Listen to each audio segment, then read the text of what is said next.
14% pekerja yang ada saat ini tuh harus berganti karir di tahun 2030 gara-gara pekerjaan mereka digantikan oleh AI gitu ya. Ada survei dari Reuters, survei 3.000 responden. Itu sepertiganya mengatakan bahwa mereka sudah menggunakan Gen AI itu secara rutin.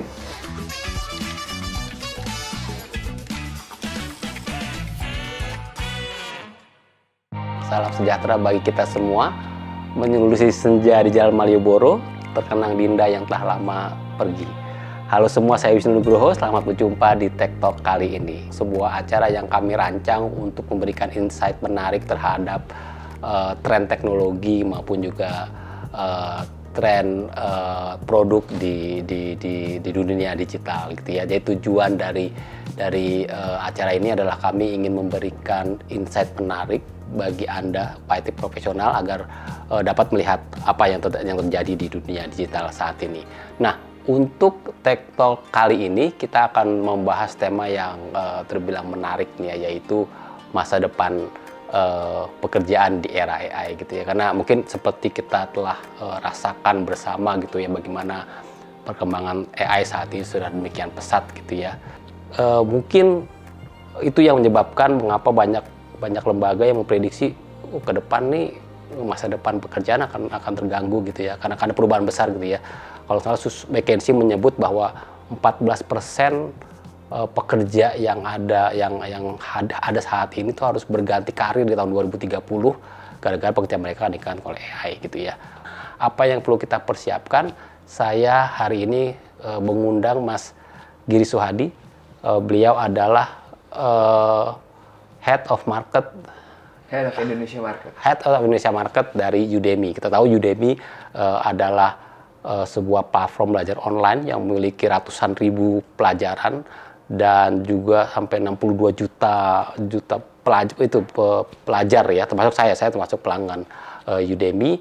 Jadi mungkin dari Mas Giri kita bisa tahu sebenarnya bagaimana sih masa depan pekerjaan di masa depan, dan kemudian apa sih yang kita perlu persiapkan. Mas Giri, selamat datang. Terima kasih telah bergabung di acara Tech Talk Info Komputer hari ini. Terima kasih sudah diundang. Apa kabar Mas? Lagi sibuk apa sekarang? Sehat. Sekarang lagi sibuk awal tahun. Jadi masih kuartal 2. Jadi kita masih menyiapkan untuk 2024 yang penuh dengan tantangan. Termasuk Mas Wisnu tadi sudah mengatakan bagaimana Udemy akan mengimplementasikan AI. Baik untuk internal maupun juga eksternal. Mungkin kita langsung masuk nih Mas, bagaimana tentang tema ini. Tapi mungkin sebelum itu pertanyaan pertama saya adalah bisa highlight nggak sih apa sih yang Udemy dilakukan tahun lalu, terutama di Indonesia, apa sih yang pencapaian mungkin, atau highlight lah kira-kira apa yang telah dilakukan, apa yang telah dicapai oleh Udemy di 2023 dan juga mungkin ke depan. Jadi di 2023 memang kita melihat ada sedikit penyesuaian terhadap animo masyarakat terhadap belajar online. Mungkin kita melihat puncaknya itu di tahun 2021-2022 ketika pandemi sedang puncak-puncaknya. Betul. Nah, disitulah kemudian banyak masyarakat yang kemudian mulai mengadopsi belajar online menggunakan berbagai edutech, termasuk salah satunya adalah Udemy. Nah, di 2022-2023 adalah penyesuaian. Jadi tetap bertumbuh, tetapi memang tidak setajam pertumbuhan dari tahun 2000 ke 2021 ataupun dari tahun 2021 ke tahun 2022. Nah, tapi memang yang kami lakukan sejak tahun 2022 itu Udemy di Indonesia berfokus kepada 2 segmen. Sebelumnya Udemy hanya fokus pada segmen retail atau B2C. Nah, mulai dari tahun 2022 Udemy mulai fokus ke retail, ke segmen B2B. Jadi bagaimana Udemy itu bisa membantu korporasi berkembang. Baik untuk perusahaan swasta, perusahaan BUMN, termasuk lembaga kementerian. Jadi apa yang Udemy kita lihat, skill gap apa yang terjadi di sebuah organisasi, dan bagaimana kemudian Udemy bisa mengisi dengan harapan para karyawan, itu mereka bisa berkembang, sehingga bisa mendukung pencapaian misi organisasi. Dari sisi kontennya sendiri itu, kalau misalnya B2B itu apakah memang menggunakan konten yang saat itu sudah ada di Udemy, kemudian mereka konsumsi, atau ada semacam konten-konten khusus yang dibuat oleh segmen ini? Jadi memang dasarnya atau fondasinya itu adalah yang di retail. Jadi di udemy.com itu ada 200.000 kursus lebih. Nah, kemudian dari 200.000 kursus lebih ini dikurasi. Jadi dipilihkan kursus-kursus yang terbaik dan yang sesuai dengan kebutuhan industri. Itu yang kemudian dikemas dengan beberapa tambahan fitur, itu yang kemudian ditawarkan kepada pengguna B2B. Sehingga memang B2B nanti akan merasakan konten-konten yang sesuai dengan kebutuhannya. Dari mulai programming, manajemen, leadership, marketing, dan seterusnya. Itu sudah berjalan saat ini? Itu sudah berjalan. Jadi dari 220.000 kursus lebih, itu kemudian dikurasi menjadi sekitar 24.000 untuk pengguna B2B. Jadi nggak kita bukakan 200.000-nya, tapi kita pilih 20.000 terbaik. Itu kebanyakan di area mana, Mas? Yang saat ini dikonsumsi atau dikonsumsi oleh perusahaan Malaysia. Nah, memang agak berbeda antara segmen retail dengan segmen B2B. Jadi kalau segmen retail itu mungkin lebih banyak di topik-topik teknologi. Kita bicara tentang programming seperti PHP, JavaScript dan sebagainya. Tapi kalau untuk segmen B2B itu relatif imbang antara topik teknologi dan juga topik bisnis dan power skill. Jadi banyak yang belajar tentang leadership, kemudian finance, marketing, termasuk misalnya tools-tools seperti Microsoft. Menarik. Nah, Mas, sekarang kita masuk ke tema AI gitu ya. Saya tadi menyebut bahwa semakin banyak proses bisnis yang saat ini udah bisa mengintegrasikan AI gitu ya, dan itu akan lebih cepat, lebih efisien dan segala macam. Kalau di kasusnya Udemy, apakah bisa mencontohkan nggak sebenarnya pada proses bisnis yang ada di Udemy, apa saja yang telah menggunakan AI? Mungkin kita bicara untuk yang eksternal ya, untuk pengguna ya. Kan AI domainnya cukup luas ya. Salah satunya yang Udemy gunakan misalnya adalah predictive analysis. Jadi ketika seorang student telah menyelesaikan misalnya kursus A, B, dan C, nanti Udemy akan memprediksi dari algoritma Udemy, dari machine learning Udemy, setelah A, B, dan C, kira-kira apa sih yang cocok untuk Anda berikutnya. Dimana ini didapat dari big data. Dari sekian banyak pengguna yang menggunakan di seluruh dunia, kita melihat. Sehingga kita bisa memprediksi kalau kamu sudah belajar A, B, dan C, berikutnya mungkin kamu akan belajar E dan F. Berarti ada pattern-nya tuh, ada pattern yang dipelajari gitu ya? Dari sekian banyak. Bentuk lainnya, kemudian juga Udemy nanti menggunakan, sekarang masih dikembangkan, namanya Learning Assistant. Karena kan Udemy itu belajarnya self-learning, belajarnya asynchronous learning. Jadi videonya sudah direkam oleh instruktur, kemudian nanti pembelajarnya belajar sesuai dengan pilihan waktu mereka. Kan belajar sendiri mungkin kadang-kadang jenuh ya. Nah, nanti kalau di Udemy itu akan ada learning assistant, kita bisa bertanya. Misalnya kita bingung ini apa sih? Kita bisa bertanya langsung dan akan dijawab interaktif. Nah, itu nanti akan dikembangkan dan akan semakin banyak fitur AI yang dimasukkan ke dalam platform Udemy. Berarti itu kan kayak semacam chatbot yang akan menemani gitu? Menemani. Betul. Berarti bukan orang bukan strukturnya yang jawab setiap pertanyaan gitu ya? Karena kan selama ini kalau misalnya studentnya bertanya, akan dijawab oleh instruktur, tapi tidak interaktif. Karena mungkin instrukturnya baru akan menjawab misalnya 2 jam berikutnya, atau mungkin 1 hari berikutnya. Nah, tapi ketika ada learning assistant, itu akan membantu. Dia bisa bertanya, bahkan mungkin pada satu sisi ketika dia bilang, sembari saya sedang belajar JavaScript misalnya, saya juga mau dong belajar ilmu lain. Kira-kira menurut kamu apa sih yang harusnya saya pelajari? Nah, kita akan bantu dari situ. Kita akan lihat, ini gap-nya seperti ini, kayaknya kamu harus belajar ini deh. Nah, kalau contoh itu tadi kan itu menunjukkan bagaimana AI itu elevate the experience gitu ya. Jadi tidak instruktur masih dibutuhkan, tapi pengalaman end user lebih baik karena ya ada chatbot tadi. Betul. Tapi kan tadi studi yang tadi saya sebutkan di awal gitu kan ya, tentang banyaknya pekerjaan digantikan oleh AI, kemudian yaitu makin banyak pekerjaan yang akan digantikan oleh AI. Itu secara pribadi Mas melihatnya itu apa terkait studi? Maksudnya apakah sahih atau mungkin ini lebih banyak ya itu kayak fear mongering, sesuatu yang agak dilebih-lebihkan karena jangan-jangan nggak seserem itu. Menurut Mas terhadap prediksi bahwa AI akan menggantikan Oke. Banyak lapangan pekerjaan? Kalau ditanya sahih nggak, mungkin sahih ya. Untuk sampai dengan di level tertentu itu sahih ya. Kita bisa melihat pada beberapa contoh ya, yang sudah terjadi. Dan ini mungkin menjadi sebuah petunjuk untuk apa yang akan terjadi berikutnya. Jadi saya ambil beberapa studi, beberapa report. Ada survei dari Reuters di US. Mereka survei 3.000 responden. Itu sepertiganya mengatakan bahwa mereka sudah menggunakan Gen AI itu secara rutin. Jadi sepertiganya memang sudah menggunakan Gen AI misalnya untuk mengerjakan dokumen, ya, untuk mengetik email, kemudian untuk membuat sebuah perencanaan awal, itu sudah digunakan secara rutin. Jadi satu indikator. Kemudian ada juga survei dari Microsoft ke 250 perusahaan secara global. Itu hampir seperempatnya sudah memformulasikan dan sudah mengimplementasikan AI ke dalam produknya. Termasuk misalnya Udemy tadi. Jadi memang sudah seperempat sudah menggunakan. Dan dari report OECD, Organizations for Economic Cooperation and Development, ada 14 negara.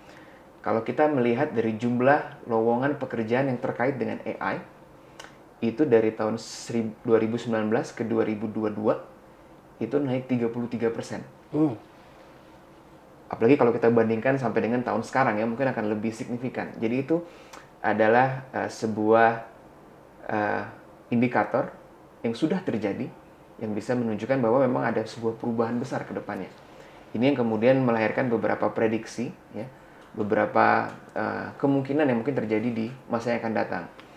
Seperti tadi Mas Wisnu bilang ya, ada McKinsey bilang berapa persen akan tergantikan ya, karena memang McKinsey bilang 30 pekerjaan itu akan terotomatisasi di tahun 2030 karena Gen AI. Bahkan PwC mengatakan bahwa impact dari Gen AI itu mungkin bisa di belasan juta triliun secara global. Dan juga bahkan McKinsey secara khusus di Indonesia mengatakan bahwa mungkin Gen AI akan melahirkan 4-20 jutaan pekerjaan baru. Dan juga memang kita melihat bahwa per hari ini banyak petinggi yang mereka sudah mulai memprioritaskan investasi perusahaan untuk Gen AI. Untuk AI dan juga Gen AI. Jadi dari survei dari BCG ke 1.400 petinggi, itu 50% dari eksekutifnya mengatakan bahwa AI menjadi top prioritas mereka di 2024. Hal yang sama juga dengan survei Workday mengatakan bahwa hampir 50% dari CFO mengatakan bahwa investasi mereka di AI di tahun 2024. Jadi memang ini adalah sebuah perubahan yang besar ya. Mungkin kita bisa mengasumsikan sama seperti di zaman dulu ketika ada kalkulator ya. Dari mulai tidak ada kalkulator, kemudian ada kalkulator, semua orang mungkin menjadi takut kayak, wah, kalkulatornya akan menggantikan posisi saya sebagai juru hitung ya. Tapi pada saat yang bersamaan sebenarnya menjadi sebuah opportunity. Bagaimana kemudian melahirkan pekerjaan-pekerjaan yang membutuhkan orang bisa ahli menggunakan kalkulator. Jadi sebenarnya AI itu hadir sebagai tools untuk mengenhance efektivitas kita dalam bekerja. Jadi kita seharusnya tidak takut, tapi bagaimana kita bisa membekali diri agar kita tidak tergantikan oleh AI. Jadi bagaimana kita menguasai AI agar kita bisa one step ahead of AI. Jadi kira-kira bahwa ke depan memang AI akan banyak menggantikan lapangan pekerjaan, tapi di sisi lain dia juga akan membuka banyak pekerjaan yang baru gitu ya. Itu yang Mas yakini bahwa itu akan terjadi ke depan gitu ya. Nah berarti kan akan ada terjadi perubahan skill set kan di kita sebagai pengguna gitu. Misalnya saya sebagai penulis lah, sebagai jurnalis nulis berita gitu kan, riset dan segala macam, itu mungkin ke depan saya tetap akan melakukan riset tapi dibantu oleh ChatGPT kira-kira gitu. Jadi kita yang saya harus lakukan adalah saya menguasai ChatGPT untuk bisa meriset demi kepentingan saya. Kira-kira gitu ya yang terjadi ya. Kan ketika kita ChatGPT juga tidak semudah itu ya. Kalau kita melihat kayak orang bisa membuat tulisan gitu kan ya. Kan kita harus menguasai prompt-nya juga. Apa yang kita tulis kemudian ditangkap oleh ChatGPT sampai akhirnya dia menghasilkan sebuah outcome yang sesuai dengan keinginan kita. Dan untuk memastikan outcome-nya sesuai, kita harus memastikan prompt-nya benar. Kemudian ketika mereka merespon, kita memberikan respon balik. Nah, itu juga ada keterampilannya untuk menguasai prompt engineering sekarang namanya. Oh, oke. Berarti kita harus belajar tekniknya, skema, gimana caranya gitu, kita harus tahu baca gitu ya. Oke. Nah, kalau gitu berarti emang ke depan itu ya skill set yang mungkin esensial yang kita butuhkan itu adalah bagaimana kita bisa menggunakan Gen AI maupun tools AI gitu, gitu ya. Betul. Oke. Jadi memang salah satu manfaat dari AI ya, itu bisa membantu kita sebenarnya untuk meningkatkan keterampilan kita. Ini saya ambil contoh di Udemy ya. Kan di Udemy itu tadi ada 2 unit bisnis. Ada yang retail, ada yang B2B. Nah, misalnya kita fokus di B2B. Nah, di segmen B2B, Udemy itu mengeluarkan sebuah framework baru. Itu berdasarkan dari AI, namanya Integrated Skill Framework. Nah, ini digunakan untuk membantu korporasi, mereka bisa bertumbuh dan berkembang. Intinya di framework ini ada 5 tahapan. Yang pertama adalah skill insight. Bagaimana Udemy melihat keterampilan apa sih yang dibutuhkan oleh sebuah perusahaan. Itu adalah skill insight. Kemudian tahap berikutnya itu adalah skill identification. Setiap unit, setiap level itu memiliki kebutuhan yang berbeda. Yang levelnya junior itu akan berbeda dengan yang levelnya manager misalnya. Yang fungsinya di marketing akan berbeda dengan di finance. Jadi kita identifikasi. Kemudian setelah kita identifikasi apa yang diperlukan, masuk ke tahap ketiga, skill gap analysis. Oke, kita tahu bahwa seorang marketer junior perlu menguasai keterampilan ini. Tapi bagaimanakah kondisi real di sebuah perusahaan? Dari misalnya 10 keterampilan, seberapa banyak yang sudah dikuasai? Nah, setelah kita tahu gap-nya apa, baru kemudian skill development, bagaimana dia bisa berkembang. Dan kemudian nanti di akhirnya itu adalah skill validation. Bagaimana kita memvalidasi bahwa seseorang itu telah berkembang. Nah, di 5 tahap ini Udemy sudah mengintegrasikan AI. Sudah dan akan mengintegrasikan AI. Jadi ketika melakukan tahap pertama, skill insight, Udemy menggunakan AI. Dari sekian banyak data, dari sekian banyak perusahaan yang menggunakan Udemy Business, kira-kira keterampilan apa yang dibutuhkan. Kemudian ketika masuk ke skill identification, lagi-lagi dari big data, ya, machine learning, kita melihat keterampilan apa yang dibutuhkan, termasuk sampai dengan di level skill gap. Kira-kira orang kalau kemampuannya seperti ini, artinya gapnya kurang di sini, itu juga menggunakan AI. Dan kemudian di skill development, bagaimana ketika orang mau belajar, lagi-lagi AI membantu. Mulai dari sisi konten, dari sisi konteks cara dia belajar, sampai akhirnya kemudian divalidasi. Ketika seseorang telah belajar, bagaimana kita memastikan dia menguasai apa yang telah dia pelajari. Nah, itu juga kita menggunakan AI. Jadi 5 tahap ini kita menggunakan AI, kita mengimplementasikan AI untuk membantu, untuk meningkatkan efektivitas dari belajar. Jadi kita melihat bahwa AI itu memang membantu kita untuk belajar. Di luar kita belajar tentang AI. Menarik tuh. Berarti saya kebayangnya misalnya kalau saya marketing gitu ya, saya orang marketing, tadi ada 5 tahap apa yang saya lakukan tadi. Tapi berarti di tiap tahapan itu atau di tiap tadi meningkatkan kemampuan saya itu juga akan diajarkan bagaimana seorang marketer menggunakan AI. Mungkin juga akan ada pelajaran-pelajaran seperti itu di Udemy ya. Betul. Kan tadi kita bicara konten dan konteks. Ketika kita bicara di skill development, ada kontennya. Jadi apa sih yang dipelajari? Nah, itu kita bicara tentang banyak hal ya. Salah satunya kita bicara tentang diversifikasi konten. Terutama tentang konten AI. Kan AI itu domainnya ada machine learning, ada IoT, kemudian ChatGPT juga bagian dari machine learning. Nah, kita memastikan bahwa di setiap domain-domain dari subdomain dari AI, Udemy punya kontennya.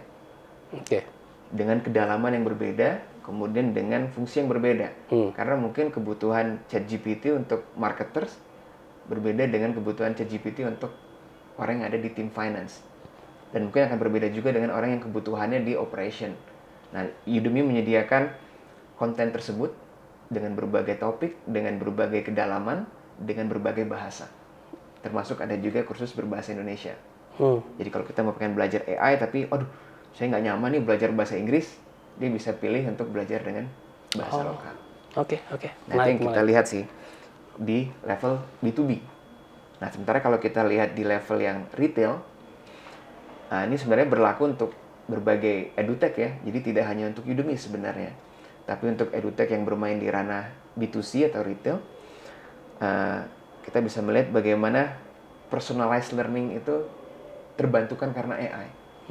Orang diarahkan kayak, oh, kalau kamu seperti ini, kamu cocok untuk belajar seperti ini loh.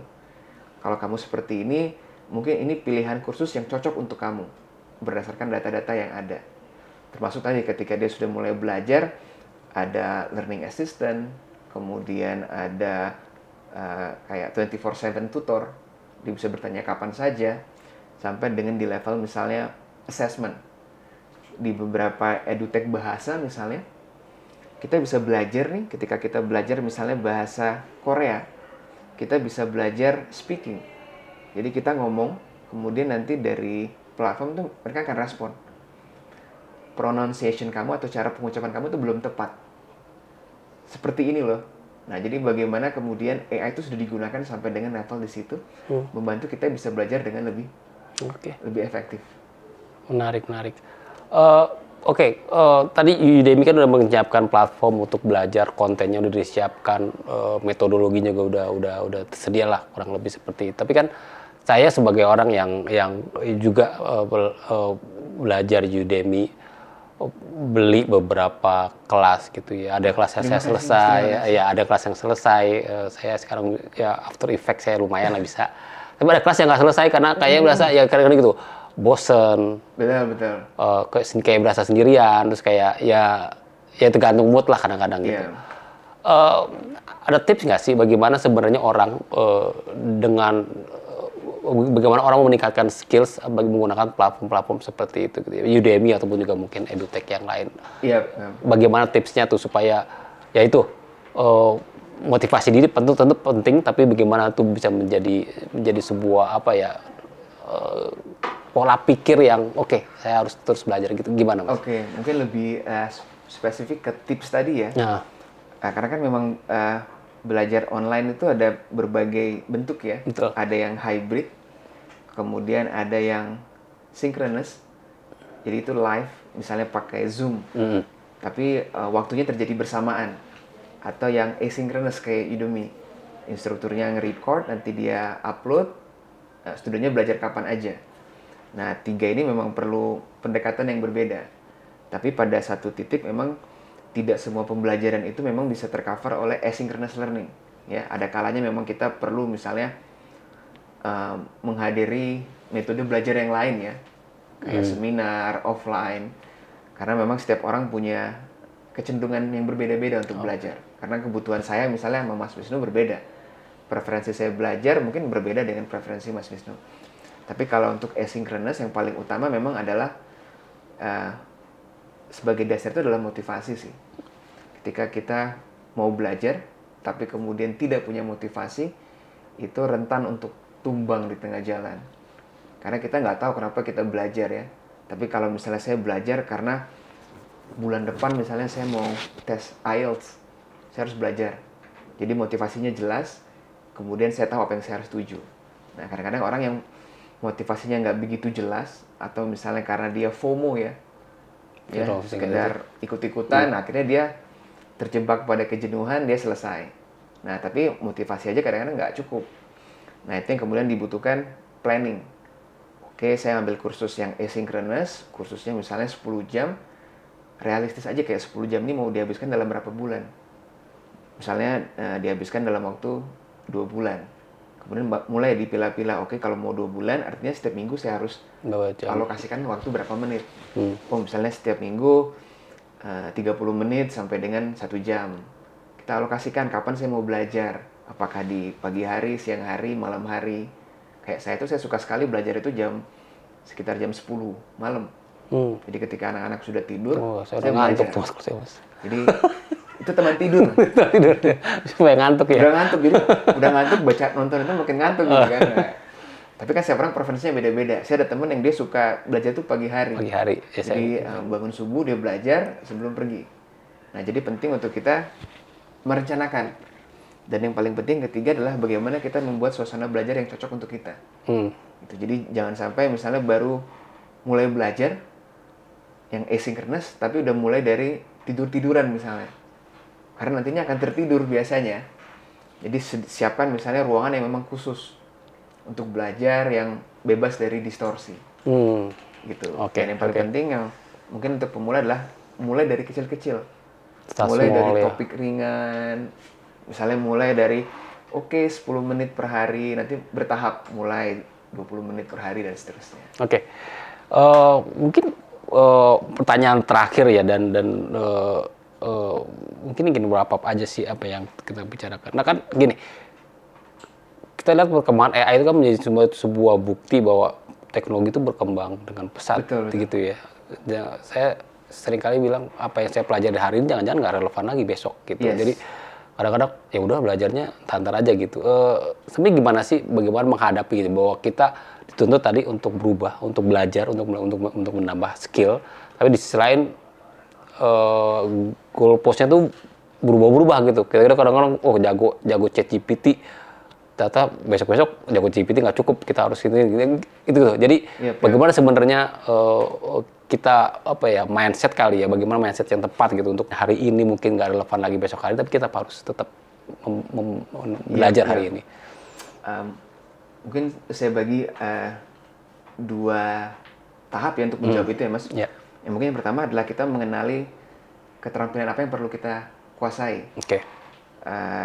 Karena kan tadi Mas Wisnu bilang hari ini ChatGPT naik, mungkin berapa tahun lagi enggak ya. Nah, kita perlu membekali kira-kira keterampilan yang fundamental. Nah, itu ada sebuah report dari World Economic Forum. Judul reportnya itu Future of Jobs. Nah, dia membagi ada 10 keterampilan yang penting sampai dengan tahun 2025. Itu dari mulai analytical thinking, creative thinking, kemudian resilience, flexibility, and agility, dan sebagainya. Nah, di mana 10 keterampilan ini dibagi ke dalam 5 sub keterampilan. Jadi adalah keterampilan kognitif, kecerdasan. Kita bicara analytical thinking, creative thinking, kemudian keterampilan self-efficacy. Jadi bagaimana kemampuan diri untuk menyelesaikan sesuatu. Tadi motivasi, agility. Kemudian yang ketiga itu adalah kemampuan manajemen. Kita setidaknya memimpin diri kita sendiri. Ya. Kemudian yang keempat adalah kemampuan interpersonal. Kita dengan orang lain, communication, empathy. Dan yang terakhir adalah technology literacy. Nah, ini adalah fundamental skill, atau beberapa report menyebutnya power skill. Jadi apapun posisinya, apapun profesi kita, idealnya kita memiliki keterampilan ini. Cuman mungkin setiap orang berada di level yang berbeda ya. Mungkin ada orang yang sudah creative thinking-nya sudah baik, mereka bisa belajar yang lain. Tapi ini adalah power skill-nya, ini yang dibutuhkan sebagai fondasinya. Baru kemudian di atasnya itu adalah hard skill. Ini bisa industry based ya, sesuai dengan tempat seseorang bekerja, atau function based, di mana dia bekerja di perusahaan tersebut, fungsi apa. Misalnya orang-orang yang fungsinya analisis ya, dia perlu belajar ChatGPT misalnya. Bagaimana ChatGPT bisa membantu mereka untuk menganalisis. Atau misalnya orang-orang di kreatif belajar bagaimana menggunakan ChatGPT, misalnya menghasilkan gambar ya. Tadi di Firefly atau DALL-E atau Midjourney atau Sora tadi ya. Jadi 2 itu sih, jadi ada hard skill dan soft skill. Jadi itu yang kita perlu lihat. Kita kurang di mana, kita perlu tambah di mana. Jadi jangan sampai kita belajar kemudian 2 tahun lagi sudah nggak valid ilmu tersebut. Sementara yang fondasi ini kan itu relatif terus dibutuhkan. Selama kita manusia masih berinteraksi, selama manusia kita masih berpikir, keterampilan tadi masih dibutuhkan. Nah, itu yang tahap pertama. Nah, kemudian tahap kedua, kita melihat perkembangan begitu cepat, kira-kira mindset apa sih yang kemudian kita perlukan nih, ya? Kita tahu kita perlu mempelajari topik ini. Nah, ini yang kami tuh menyebutnya ada gold, emas. Jadi ada GOLD. Nah, G yang pertama itu adalah growth mindset. Jadi growth mindset ini sebuah terminologi yang ditemukan oleh Carol Dweck. Intinya bagaimana kita meyakini diri kita bahwa kita bisa berkembang. Kadang-kadang orang punya fixed mindset, merasa, aduh, saya nggak bisa deh. Nah, ini yang penting itu adalah membekali diri dengan growth mindset. Setidaknya yakin dulu deh, bisa deh gitu. Ini tuh kayak kalau rumah itu, ini tuh fondasinya. Karena kalau dari awal udah mikir nggak bisa, ya udah nggak akan pernah selesai ya. Ibaratnya rumah, kalau fondasinya nggak ada ya, dalam hitungan berapa bulan rumah itu akan runtuh, rubuh ya. Jadi yang pertama growth mindset. Yang kedua adalah ini openness for change atau adaptability. Kita tahu semua berubah begitu cepat. Mungkin kalau dulu kalau orang-orang marketers, mereka belajar digital marketing, mungkin dalam kurun waktu 2 tahun ilmunya nggak banyak berubah. Tapi kalau sekarang belajar digital marketing sekarang, mungkin 6 bulan kemudian algoritma dari Google, algoritma dari Meta sudah berubah. Sehingga dalam waktu 6 bulan itu lifespan dari sebuah knowledge itu jadi lebih singkat. Jadi orang harus lebih sering belajar. Makanya kita harus terbuka untuk belajar. Dan saya suka sebuah kutipan dari Charles Darwin, dia bilang bukan yang paling pintar atau yang paling kuat yang bisa bertahan, tapi yang paling adaptif. Nah, jadi yang yang kedua adalah openness for change. Kemudian yang ketiga, L itu adalah lifelong learning. Nah, tadi Mas Wisnu bilang kayak lifelong learning atau continuous learning itu menjadi penting. Ketika kita sudah punya growth mindset, kita mau berubah. Kemudian kita sudah mau terbuka untuk perubahan, kita sudah mampu. Nah, kita harus mau untuk terus berubah. Karena semua serba cepat. Hari ini kita belajar A, besok kita belajar B, besok lagi kita belajar C. Jadi kita harus terus belajar, dan belajar ini metodenya banyak. Jadi nggak cuma via Udemy ya. Ya via Udemy bagus ya Mas. Tapi ada juga metode lain ya. Baca buku, ngobrol dengan orang, diskusi, kemudian webinar, seminar, dan sebagainya. Dan kemudian yang tahap yang terakhir, goal tadi, D-nya adalah determination atau disiplin. Karena kadang-kadang kalau kita melihat misalnya gym itu, banyak yang bilang gym itu rame di Januari, Februari doang. Lagi semangat-semangatnya, resolusi awal tahun berat badan ideal. Ya kan, Januari, Februari ke gym, udah. Kuartal 2 sampai akhir tuh, capek. Kenapa? Karena D-nya nih nggak ada. Ya, ketika kita sudah mau, kita sudah mampu, kita mau belajar terus, determinasi, disiplin yang penting. Ya. Bagaimana kita mau mendorong diri kita kayak, oke, ayo. Kalau ke gym jangan cuma di kuartal 1. Terus sampai kuartal 3, 4 ya. Sampai akhir tahun, ternyata tercapai. Nah, ini yang gold. Dan memang ini PR di Indonesia. Karena ada sebuah report dari PISA, Program for International Student Assessment. Di Indonesia itu, 7 dari 10 responden itu mengatakan bahwa mereka tidak percaya growth mindset. Dengan kata lain, G-nya udah nggak percaya tuh ya. Hanya 3 dari 10 yang mengatakan bahwa mereka bisa berkembang. Gitu. Ini sebuah PR besar ketika fondasi kita aja dipertanyakan. Nah, ini menjadi PR bersama ya. Jadi nggak cuma PR satu pihak. Karena kan kalau kita bicara growth mindset, kita bicara multidimensi. Ya, ada dimensi sosial, dimensi ekonomi, dimensi kultur. Ya, ini tanggung jawab pemerintah, pelaku, dan sebagainya. Oke, menarik. Dan mungkin pertanyaan terakhir gitu, bagaimana komitmen Udemy gitu untuk membantu profesional atau atlet profesional di Indonesia gitu di era yang penuh perubahan gini. Apa yang value yang Udemy coba angkat gitu? Oke. Value yang Udemy angkat itu yang pasti adalah terhadap sisi konten dan konteks. Dari sisi konten, bagaimana Udemy akan terus memasuk dengan supply, dengan konten-konten yang berkualitas. Kita bicara konten yang terdiversifikasi, apapun yang student cari itu ada. Kemudian kita memastikan memiliki konten-konten yang memiliki berbagai kedalaman. Dari mulai untuk pemula, tingkat menengah, sampai tingkat mahir. Dan juga Udemy memberikan aksesibilitas. Satu kursus Udemy itu rata-rata mungkin sekitar ratusan ribu, jadi relatif terjangkau. Jadi bagaimana Udemy ingin memberikan kesempatan kepada siapapun itu bisa belajar. Bahkan untuk teman-teman yang misalnya memiliki akses minim ke internet, mereka bisa memanfaatkan fitur watch offline di Udemy. Jadi download, nanti suatu hari mereka bisa nonton. Nah, itu dari sisi konten. Dan kemudian dari sisi konteks, Udemy ingin memastikan proses belajar itu bisa efektif dengan tools-tools AI tadi. Yang selama ini kalau kita belajar bingung, sekarang kita bisa bertanya ke Learning Assistant Udemy.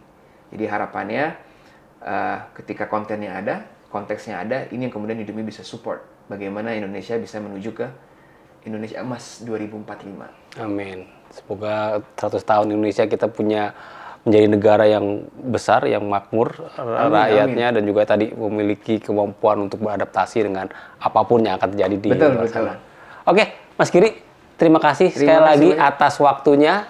Demikian teman-teman, Mas Giri dari Udemy Indonesia yang tadi udah sharing banyak terkait lapangan pekerjaan, tentang AI dan segala macam. Jadi mungkin kalau sedikit bisa saya simpulkan bahwa sebenarnya AI itu mungkin mirip dengan teknologi lain yang ada ya, maksudnya kayak mesin uap yang dulu katanya wah itu akan menggantikan banyak pekerjaan, tapi ternyata membuka pekerjaan-pekerjaan baru. Jadi kalau AI setidaknya tadi mungkin insight-nya adalah bahwa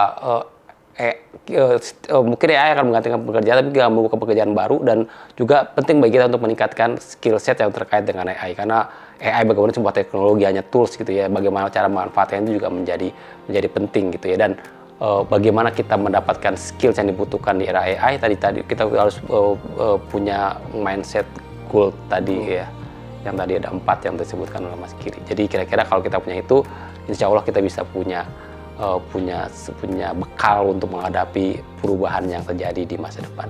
Kira-kira itu ya Mas Giri yang bisa kita simpulkan dari diskusi santai kita hari ini. Jadi terima kasih sekali lagi teman-teman atas